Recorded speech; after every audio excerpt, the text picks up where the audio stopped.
اب آپ جب یہ انتخاب کریں گے نئے چیف جسٹس کا تو کیا چیزیں دیکھی جائیں گی؟ سینیورٹی کی ایک بات کی، اس کے ساتھ ان کا جو پرفارمنس ہے وہ بھی ایک الگ بات ہے، اس کے علاوہ مزید کیا ہوگا تاکہ ہمیں اندازہ ہو جائے کہ کس طریقے سے آپ یہ اگلا انتخاب کریں؟ دیکھیے کرائٹیریا تو یہی ہے کہ ان کی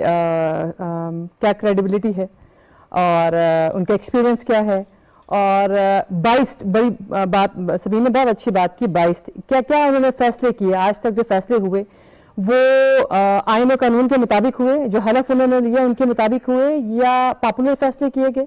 وہ آئین و قانون کے مطابق فیصلے کیے گئے یا نہیں کیے گئے، یہ بہت امپورٹنٹ ہے۔ اور میرے خیال سے یہی وجہ بنی۔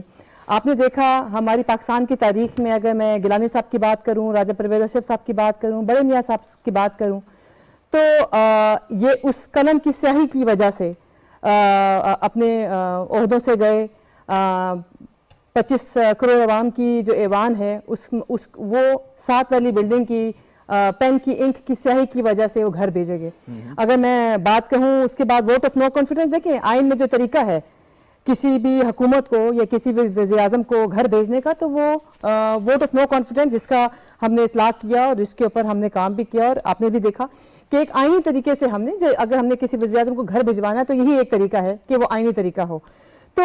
ہم پارلیمان کی بالادستی کی بہت بات کرتے ہیں، ہم پاک اسٹڈی میں پڑھتے ہیں، مطالعہ پاکستان میں پڑھتے ہیں، ہم ہسٹری کی بکس میں پڑھتے ہیں، لیکن ہم پڑھتے ہیں سوری ٹو سے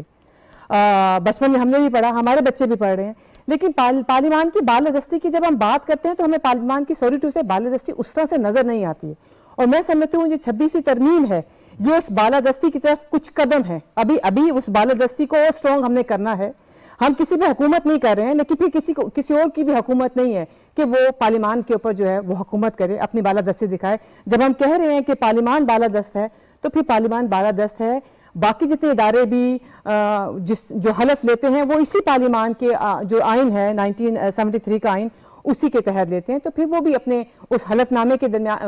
انڈر رہیں، وہ اپنے اس قانون اور اس آئین کے مطابق کام کریں۔ آئین میں جو ان کا اختیار ہے ہر ادارے کا، وہ اپنے